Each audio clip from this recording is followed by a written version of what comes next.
Good afternoon, everybody. I hope you're all enjoying your lunch today. We have a little bit of a fun conversation we're going to have about A&P mechanics, training of the A&P mechanic, and the issues that are coming up as far as the future for A&Ps and what there is to the marketplace of the lack of A&Ps or possible A&Ps. And with me today I have Paul Kuchta with FlightSafety, and Ryan Goertzen with Spartan, and we have Scott Woodward with JetBlue. Yep. And all of them are involved with training. To start off with, Paul is the Director of Training Operations, manages and implementations of policies and procedures related to the company's aircraft maintenance technicians and cabin safety training programs. Paul began his career with FlightSafety in 1998 and learned at the Learning Center in Dallas, Texas as a technical analyst. He then worked as a maintenance training instructor prior to being promoted to Director of Maintenance Training in 2001. Paul most recently served as an assistant center manager of the Dallas Center. His specific responsibilities include management of maintenance training programs and the team of customer support representatives. He served in the United States Air Force for 21 years. Prior to joining FlightSafety, Paul developed aircraft maintenance training curriculum, managed numerous aircraft crew chiefs and technicians, and served as a superintendent of the Maintenance Operations Center with responsibilities for coordinating and tracking maintenance of large fleets of F-15 aircraft. Paul studied systems maintenance technology in the U.S. Air Force, Community College, and leadership at the Non-Commissioned Officer Academy. He holds an airframe and power plant certificate and currently serves on the Tarrant County College Aviation Advisory Committee and ASTM F-46 Committee in Aerospace Personnel. Ryan Goertzen, currently holds a position of Chief Aviation Academic Officer at Spartan College of Aeronautics and Technology, located in Tulsa, Oklahoma. In this role, Mr. Goertzen is responsible for all program offerings within the college. Currently, Spartan offers degree programs in aviation maintenance technology, aviation electronic technology, non-destructive testing, and aviation flight. Having approximately 1,300 students on 3 campuses, Spartan is one of the largest aviation technical colleges in the country. Mr. Goertzen started with Spartan in 2011, holding the position of Vice President of Education and President prior to his current position. Prior to joining Spartan in 2011, Mr. Goertzen spent 3 years as Manager of Training and ASAP Manager of AAR Corp in Oklahoma City. In this role, Mr. Goertzen was responsible for the FAA-approved training program and maintaining training requirements for 700 maintenance personnel, working closely with management and employees, as well as FAA Ryan development. Okay. And implemented the second successful aviation safety action program within the 145 repair station. Prior to joining AAR in 2008, Mr. Goertzen started his career as a pilot instructor, teaching both initial and recurrent classes for Air Wisconsin Airlines Corporation, located in Appleton, Wisconsin. Mr. Goertzen is responsible for the development of Air Wisconsin's first learning management system and e-learning content used in recurrent pilot training. Ryan received his CL65 type rating while at Air Wisconsin and holds a commercial SEL and MEL instrument in CFI. Mr. Goertzen also held the position of Maintenance Training Manager and ASAP Manager.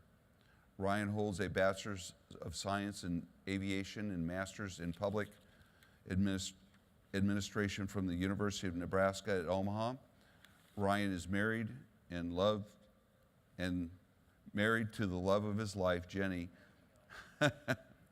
and has 3 sons, Jacob, Joshua, and Jack. Scott Woodward. Scott is with JetBlue Airways, Supervisor-Instructor and Curriculum Developers for 12 years. United Airlines Instructor Developer, 7 years, Technician for 5 years, and the U.S. Navy Retired Chief Electronics Technician. And what I'm going to do now is allow them to talk a little bit about their organization and what their organization is doing to help with the training of the A&P mechanic. So we'll start off with Paul and go on down the line. Thank you, Jerry. Good afternoon, everybody. My name is Paul Kuchta again. I work for FlightSafety International. I'm the Director of Training for the Maintenance and Cabin Safety. FlightSafety has 40 learning centers throughout the world. We teach pilot, maintenance technicians, cabin safety, or flight attendants, and dispatchers. 16 of those learning centers teach aircraft maintenance training. 4 of them are dedicated maintenance training learning centers, so they're standalone from the other centers. The other 12 are co-located with our pilot training, which creates a special synergy within those learning centers because our maintenance tech instructors, our pilot instructors, cabin safety instructors all can discuss different issues amongst each other, learn from each other, and I think it really gives an added bonus to clients when they come into our facilities. We also we are a global company, but as far as maintenance training is concerned, we have partnerships in China, South Africa, Brazil, Stavanger, and a couple others that I can't think of right at the moment. But that allows us to spread our training into different regions, and we can teach it in language. So clients aren't always coming to the United States to one of our learning centers to learn, to have to bring an interpreter and have to have an understanding of English, or to be able to have an interpreter with them. We can teach in language, allow them to teach in their environment, saves them the cost of sending people to the U.S., and they're more comfortable, and I think a foreign language client is going to learn a lot better if they're teaching in language. Flight Safety uses simulation for simulators because we build our own simulators. We cull out all that information and we use it for training aids in the classroom to help teach the clients before they get into simulation. We also use it a lot in maintenance training. Thank you very much. Ryan? Thanks, Jerry. Spartan College started in 1926 as an aircraft manufacturing company, very unique from that perspective, and our owner decided, I'm building all these airplanes, I better have pilots and technicians to fly them, so we started a school in 1928. We've been going through a tremendous growth at Spartan over the last few years. 2013 we were bought by Sterling Partners, which is a private equity firm, $5.5 billion firm focused on education out of Chicago. We brought on a new campus in Los Angeles in 2014. We launched a new one just this April in Riverside, California. And as of April of this year also, we bought Redstone College out in Denver. So we've actually got 6 campuses now, focused primarily on technical education. We do have a flight campus in Tulsa, where we do a lot of China pilot training as well as United States Air Force training in support of both Iraq and Afghanistan, and now some of our partner nations. So for us, the primary focus for me is obviously ensuring that the academics of our programs are meeting the expectations of the industry. My side job is also as the president of the Aviation Technician Education Council, ATEC, which represents all of the Part 147 schools in the country.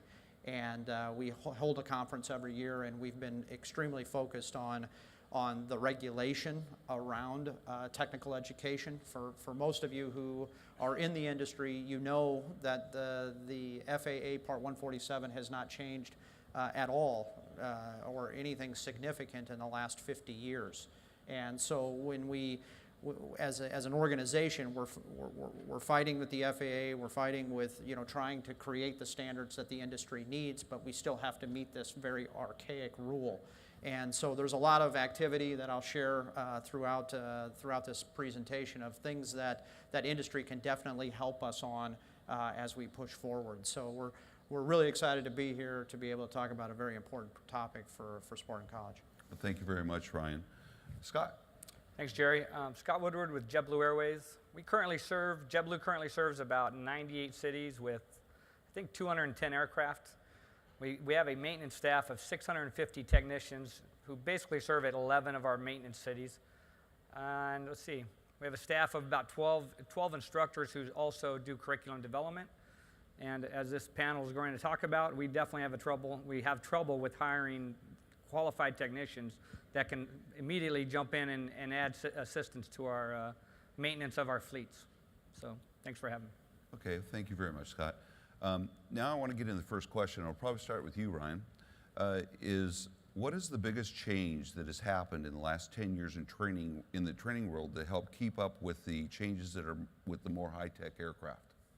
Well, I think that's for us, especially talking on the ATEC side of things, which obviously Spartan is a member. I know we have many other schools in the audience that are members of ATEC.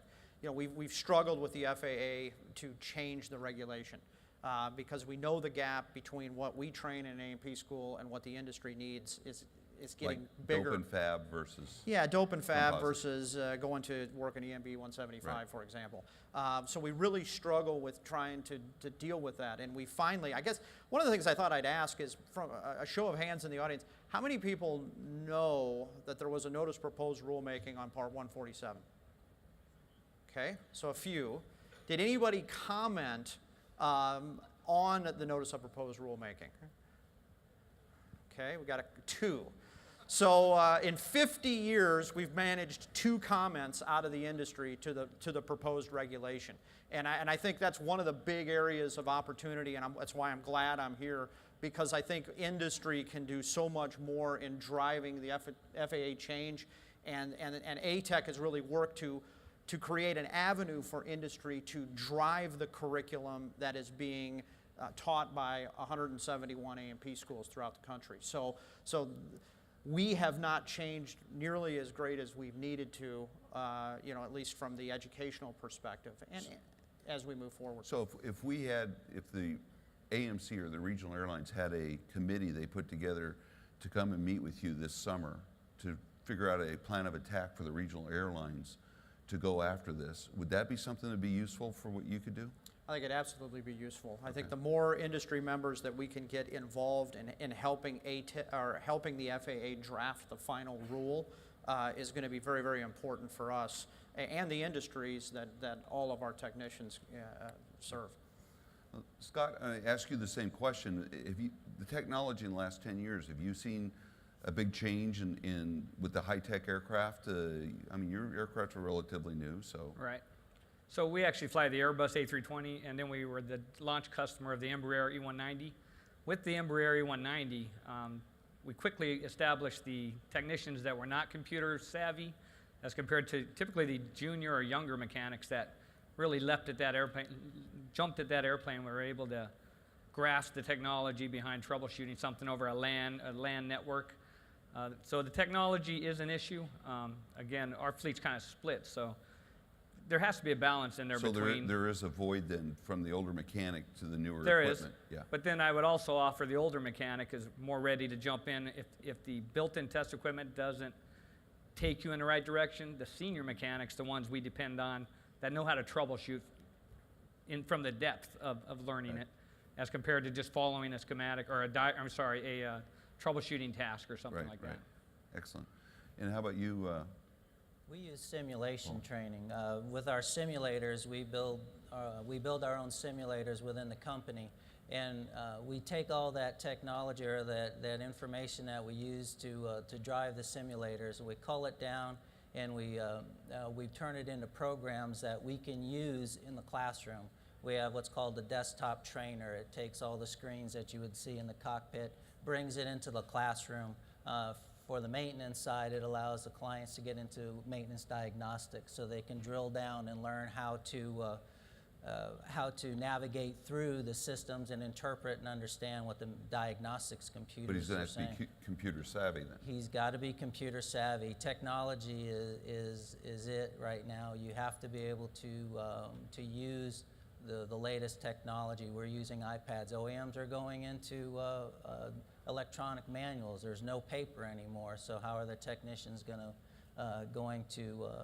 to navigate and learn and use the information, the pubs? So we have those on our computers in our classrooms. We use iPads to also bring that to the clients. Now, are you seeing fingertips. iPads out at the airplane site more so than paper? I am. As a matter of fact, we currently hand each new technician a brand new iPad, and all of our existing techs have an iPad. We're currently working on technology with Airbus to, I believe it's called Airbus Mobility, to actually bring all of the troubleshooting, not only the documentation, but work assignments out to the aircraft itself so that it's right on the iPad. The iPad itself, we've already, this has been going on for less than a year, and now we've already adapted it to the classroom, so we request that students bring their iPads to classrooms. Saves us on printing out study guides and whatnot. We can dive right into the manuals live. And technology in the classroom as well as on the airplane with the iPads or a similar source is just paramount to a good qualified technician now. And that also allows them to update the manuals in a real-time Exactly. atmosphere, and that way the technicians are getting the latest and greatest information. Right. Now there's some occasional pushback from a tech who doesn't want to use the iPad. Me? Yeah. They want to go back to the manual system, but they're getting there. Yeah. Well, then the airlines themselves, and because you're on the airline itself side, you're seeing a requirement for the tech needing to be more a different type of mechanic. They're not the same mechanics as what we've seen in the past, then, is what you're saying. Well, yeah, along with the evolution of technology, they need to, we would like technicians that are better qualified coming in with that technology background so that we're not trying to teach them the tech side of it. We want to get right to the meat and potatoes and actually use the tools and get out there and keep the airplanes flying. And other than the schools, where is it that JetBlue tries to grab their mechanics from to bring them in? Currently, we're actually working with a lot of the schools around the country to actually, we go out and we speak to them and tell them about programs we have. We established an apprentice program at JetBlue about 4 years ago, and currently we're up 24 apprentices a year. We'll run them through a one-year program. They're not part of the workforce, but we'll put them with an established super or a lead technician, put them out there for 12 full months from start to finish. And in that time frame, they change engines. You know, they do all the routine maintenance, but they get involved with the engine changes, all with the guidance of a senior technician who has the responsibility and authority over them, and to give them the confidence so that in 12 months we can hire them as a full technician and they can be productive in the line environment. Now, do you feel other airlines are doing the same thing, or is this something just special with JetBlue? Well, at JetBlue, we started our apprentice program. I think Delta does something similar. It's more through their heavy maintenance and whatnot, which would be ideal. But I'm not going to say we're the brainchild of it, but we definitely have mastered our own little version of it, where for 12 months we actually train them on what we do as a line technician. Now, they're not going to leave us and go work at an overhaul and have all the depth of knowledge you would need for fabrication or repairs like that, but for line mechanics, they definitely are. Well, let's just say after 12 months, we hire them the next day as a technician, and the feedback we've gotten from the line management is, let's hire all of them this way because we're getting the right people, we're getting them trained, we're getting them established at that point. So I think to carry on that point, I know at Spartan College in 2014 we went to this.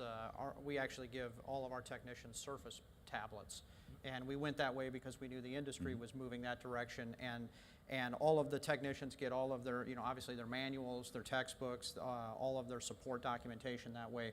But to your point, Spartan also works closely with AAR in Oklahoma City, and we have what's called a bridge program. And in that program, AAR selects candidates from our school that meet a certain criteria. And once they meet that criteria, we give them a Gen Fam course on an airplane of their choosing, And then we also provide them the technical training they need on the specific customers that are within Oklahoma City. So in the case of Alaska or Allegiant, we give them that training as well before they ever get to AAR. And then we put them into an apprenticeship program, an OJT program that kind of takes them over the course of about 4 years. But one of the ways that AAR keeps them that long is that at the 6-month mark, they pay $10,000 down on their tuition. And then at the 24-month mark, they pay another $10,000 down. So it allows them to, in essence, a student who gets into this program, all of their schooling debt is paid for over a 4-year period. And it's proven to be an extremely effective tool to hire and retain the best students of Spartan that end up going to AAR. Do you feel that the newer aircraft is needing less mechanics to maintain it? Or is Well- it taking the same amount of aircraft So technicians? in my last 12 years with JetBlue, and actually seeing the delivery of the Embraer, which I would consider an advanced electronic type aircraft, we don't see that it's decreased the number of technicians. You would think that at some point it would go that way, but we just haven't bridged the gap between technology and getting the techs to the level that they're that comfortable that we've actually reduced headcount. So basically, I mean, everybody's crying, aircraft mechanic shortage, aircraft mechanic shortage. We've been hearing this now for the last, I'm going to say, good 10 years. And do you feel we're reaching a critical stage now from the airline side, and also not just the aircraft mechanic, but even the kids coming in to become aircraft mechanics? Are you reaching shortages? I could tell you that Spartan has grown about 15% a year in population. So I don't think for us it's getting the students. Now we always partner with industry to help us get into as low as elementary school to talk about aviation and an aviation career path. I think one of the things that, at our ATEC conference, we had Delta Airlines, ExpressJet, and we had Lockheed Martin there. And they all were, and the message was around workforce development. And if you take a look at Delta, very interesting, their average seniority is 19.1 years as a technician. Wow. They have technicians that range in age from 26 to 75. And with a vast majority of them, 3,100 and some, that fall into this 20-plus year seniority at Delta Airlines. And so they're looking at this in obviously a critical mass of knowing that they're going to have to hire a lot of technicians. I think the challenge, right, is Lockheed Martin, for example, they spoke about their Joint Strike Fighter. They need 2,600 technicians right now, immediately. Now they don't necessarily need AMPs, Right. but they take a lot of AMPs because they like the skill sets that schools like ours create. And so when you look at, and ExpressJet had their own issues with losing technicians over a short period of time to Delta and other mainline carriers. I personally believe that it's setting itself up on the technician side to be very, very much what you see on the pilot side, because the technicians, we have above 90% placement of our technicians, and when you're losing 25% of them to industries that aren't even aviation related, that's the other problem, is most of the AMP schools in the country are sending their technicians to wind energy, to power distribution, to the oil and gas field, because they pay way better, there's not as much risk, or perceived risk. And I think it's a big time challenge that we as a group here need to tackle quickly. Paul, And, what is it you're doing with that? The technicians now have to be more well-rounded technicians. When I came up in the industry through the military, I was a wrench turner. That's what you did. If there was an avionics problem, you handed it off to the avionics person. Or after I went to work for FlightSafety, when I was teaching, we spent 4 or 6 hours talking about avionics out of a 2-week class. And now our classes have grown. We spend a week talking about avionics. So the technicians that come out have to be well-rounded. They have to have an avionics background or familiarity with it to be able to compete in the industry nowadays. Or the wrench turner is going by the wayside. He's got to have more skill sets than they used to. I mean, it's been said out there, all they do today is swap boxes. Yep, there's a lot of that. And that's why I brought up the question is, are you seeing less maintenance techs needed to take care of an airplane because you're changing boxes? And what you're saying is that yes, but no. Well, when one of those complicated airplanes break and a box doesn't fix it, that's when the hours start piling up if you don't have the qualified technicians to repair it. That's where So- troubleshooting That's when the troubleshooting. capabilities turn in and teaching the technicians how to troubleshoot the And system. the computer's not helping you fix it.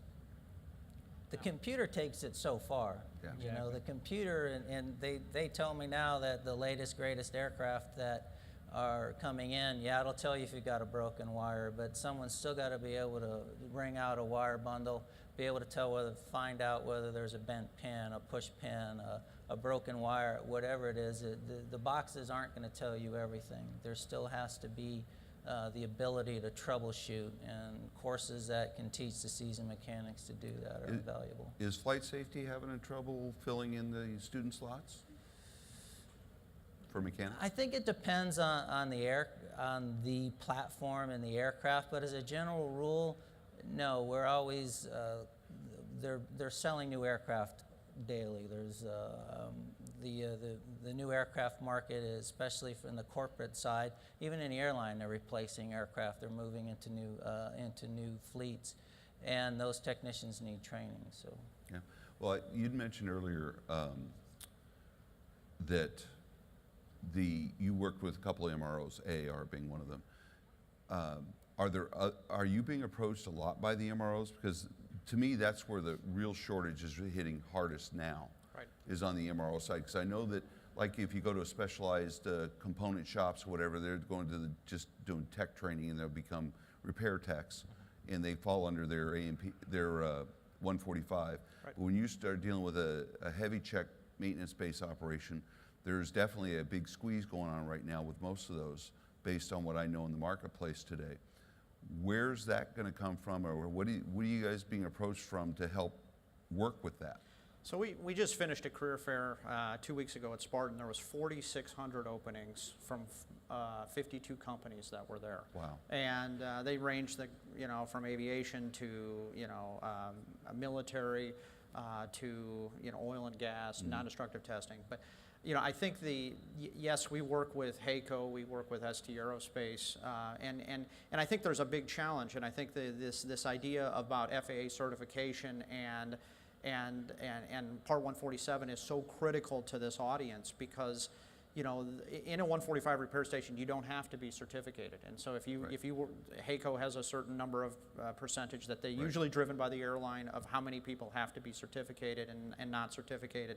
But we're seeing a much higher percentage in the MRO group, at least in Oklahoma City, where they want a much higher percentage of A&P technicians. Mm-hmm. And so, yeah, there's definitely a crunch. We're working with all kinds of different MROs and different companies, because the need is so great.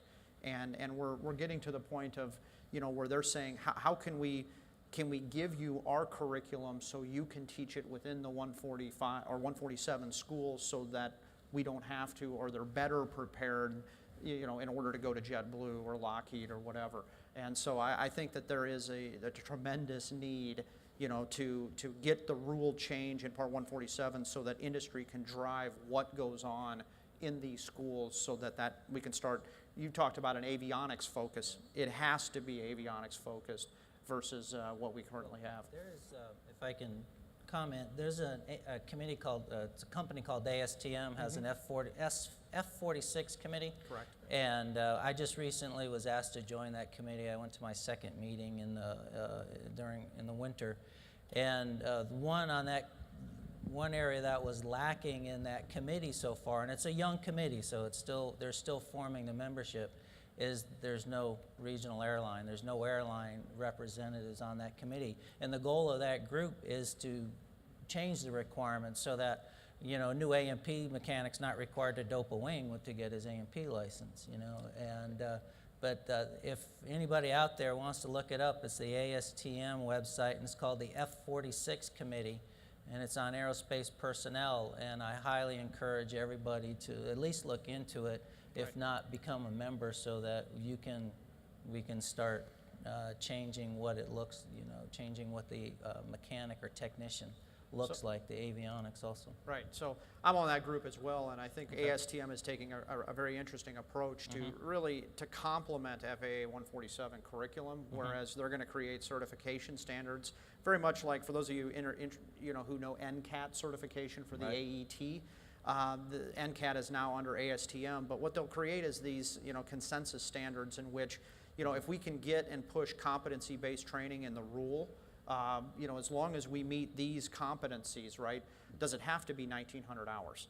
Does that really, once again, we talked a little bit about hours in pilot training, right? Unfortunately, with the new rule on pilots, it's now somehow you're smart at 1,500 where you weren't at 250. So we're really pushing the other direction on the A&P side is to go more away from hours-based and more to competencies. And I think that the more of this group and the more industries that get involved to help us, the more the F-46 working group and obviously the rule change will take effect. Well, safety is obviously the most important thing that we could ever do as far as aviation is concerned. And having to deal with the different mechanics that are out there and the ones that are retiring and the new ones coming in and the different technology of the aircraft that are out there, all of this is what's stimulating what we're trying to get done here is how do you approach that?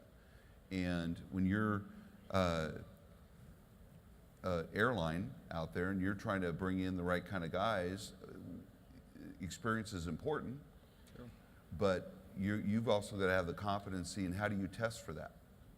I mean, do you have a test that you bring in for your guys, or you just go with a resume? So at JetBlue, we do have a comprehensive test. It is a written test, though, so they have the ability to hopefully not get the answers ahead of time, but we can quickly, when we offer jobs, we do have a big pool to choose from.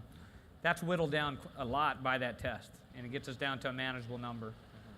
From the test, though, even once we get them on board, we still see their limitations. And that ended up resulting in a 7-week onboarding process that we have now in the Tech Ops department, just to get a tech comfortable, not just learning an airplane, but also doing some OJT, working out there on the floor or on the line itself with the technician, so that he has a little bit of an apprenticeship or a little bit of OJT time before we actually would release him on an airplane. So we're looking at 7 weeks. We're looking even at expanding that to a few more weeks with additional OJT out on the floor. Okay, well, we're getting close to running out of time, and I want to kind of close things up here a little bit with just a few questions, and I want to open it up to the audience in case there's any questions they have. But to close up real quick, shortage of mechanics, how bad do you see it getting over the next 5 years? Start with you. Well, we're a small company per se, I know so you we're are. looking at 50 This to... may be your own opinion, but yeah, my own opinion is it's getting harder to find qualified techs. I've been visiting a lot of schools trying to groom get some of that talent, endorsing them to stay in the avionics program so they come out better prepared. It's definitely going to be, I think the numbers are there at the training levels. The training material is what needs to improve in my perspective. Okay. Ryan? I think it depends on who you talk to, but what I see is I think it's going to be very much like what you see on the pilot side. I mean, I think you have airlines that are declaring bankruptcy because they can't find pilots, and you've got airports that are losing service because they there's not enough pilots. And what I see at our school is I've got Saudi Arabia, UAE, China all sending technicians now to the U.S. in my school because they don't have enough of them either. And so what I truly believe that there is a shortage out there of qualified technician, and I think that we have to do a lot in schools like ours to get that person qualified quicker and using and leveraging better technology to do that. But I definitely see that there's a definite shortage from everything that I read and everybody that I talk to. They can't find enough people. How about you, Paul? Yeah, I agree with both parts. It's technicians, as I mentioned earlier, there's more aircraft coming online. New airlines growing, foreign airlines coming up, corporate aircraft are growing. China, Saudi Arabia, all around the globe, corporate aircraft is growing, which is going to require more technicians. So the shortage is coming because you just can't, the schools can't keep up with what's out there. So you can't keep the student side of it fed in to Right. keep up with what's going to be out there, is what you're saying.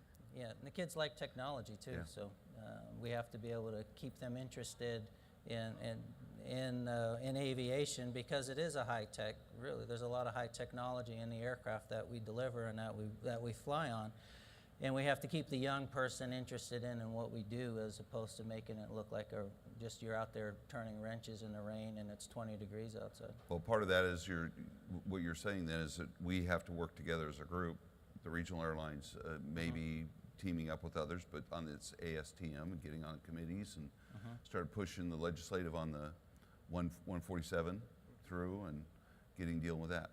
Is there anybody else that's got any questions for our panel up here? Anybody other than me?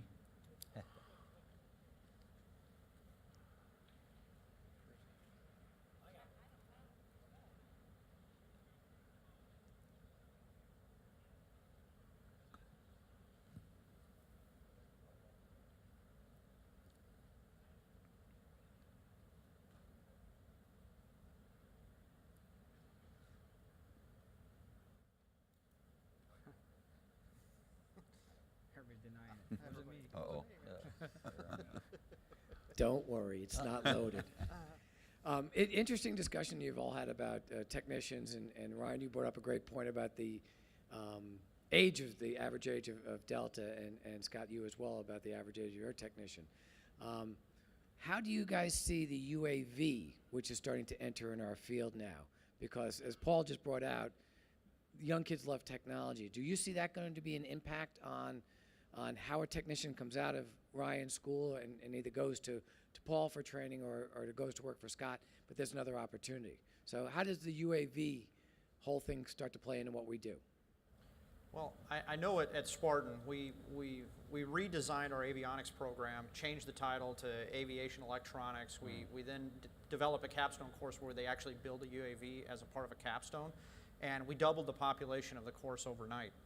In less than a year, we went from about 46 in the program, and by the end of July, we'll have about 130 to 140 in that program. And so saying UAV makes a huge difference in the draw of potential candidates. I think what you're seeing is we're placing a lot of our avionics techs where they typically maybe would have went to an MRO or an airline. They're going to General Atomics, or they're going to Northrop Grumman because they want to work on Predators or the Global Hawk or that kind of thing. So Or it pays more? well, and it obviously pays more, and also, which is another challenge. But so we're seeing that kind of shift, at least as one example of UAVs and what it's done. It's obviously increased our population, student population, and our placement is obviously very high. But instead of going aviation, they're going aviation on the UAV side. And we're looking at it from flight safety's point of view. We've got a client that we're talking with about training for UAVs, and a lot of it is avionics, of course, heavy, a lot of normal systems, but we base our training around a cockpit. We use simulators, and we're talking to the client, it's like, well, there's no cockpit, so how do we build the training aids for the electronics to teach the client how to troubleshoot the system? So you have to learn how the system works and how they use computers to service the aircraft and troubleshoot the aircraft, so you can start building tools so that the technicians can learn how to use it. But we have to do a fundamental shift on how we train, because there's no cockpit anymore, which is a lot of companies based Well, there is. Well, It's just on the it's ground. just on the ground, sitting in one little room with, but yeah, completely different. Engine run and taxi takes on a whole new role. Yeah. Hey, thanks, guys. Appreciate you coming in. Great job. I got a quick question, though. If you look at the study Boeing has published over the last 2 years, they've published one each year about the shortage coming up, excuse me, in technicians from now to 2025, and the other one was 2030. And the numbers are staggering. as far as the amount of technicians that are going to be needed in our industry. And there's been a couple other by think tanks and consulting companies. I mean, do you guys agree with those numbers? Because it's pretty scary. Go for it. Yeah, I mean, think I so. do. I mean, I look at them, and I believe that Boeing's study is I don't know exactly all their methodologies by it, but when you start looking at, you know, obviously the number of aircraft that are being built, and you look at the number of just the retirement ages that are out there of our current workforce, and the fact that, you know, it's global, right? So you got to look globally too, because we're losing U.S.-based technicians to Saudi Arabia and all these other places too, because pay and all the other things that we're losing pilots. I mean, it's the first time in history that senior captains at airlines are leaving their seniority to go fly for Emirates, right? I mean, that doesn't normally happen, and yet it's happening now because the money and all the other things. So, I mean, I look at it and I look at the jobs. I mean, if I just take Lockheed Martin is 2,600.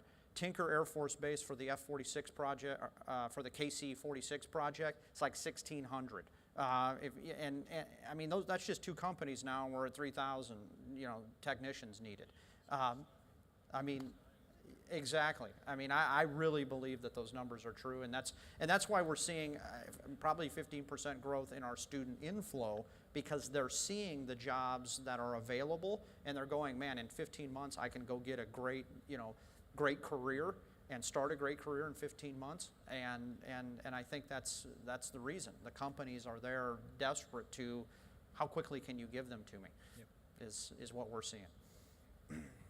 Another perspective, and Ryan, correct me if I'm wrong, you know, the number of 147 schools, 171, it's been very stable, moves up and down, but over the decades there's been this pretty much constant number of 147 schools that graduate every year, what, 4,000 or 5,000? A little bit more than that. A little bit more. Yeah.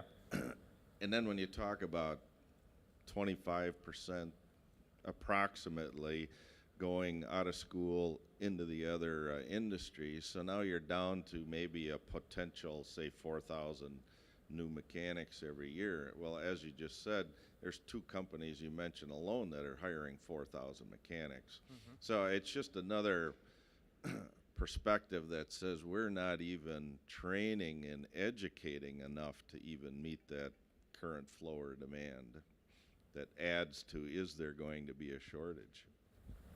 Right, and I think another thing, you know, not to get completely off track, but you know, ATEC did a study that said, you know, about 19% of the schools represent over 50% of the actual graduates. The problem is you also have, you know, rules that are being promulgated by the Department of Education that kind of focus in on a particular sector of schools, mine being one of them that's in a for-profit sector.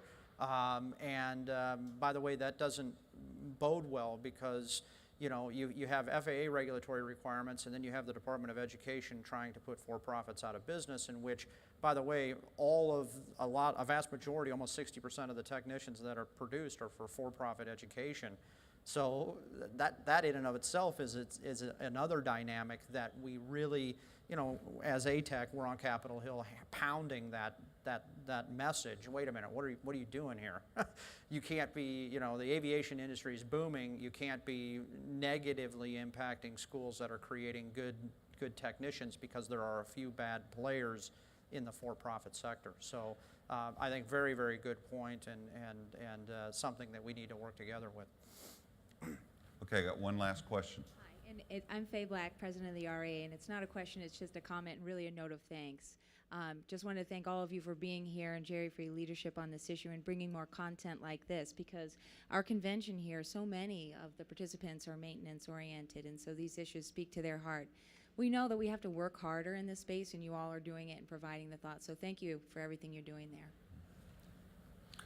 Okay, that concludes everything we have for today. Thank you guys for everything. I appreciate it. And I know the AMC will probably be meeting in Dallas in August timeframe, and we may be talking to you guys about what we can do to help out. Terrific. All right. Thank you.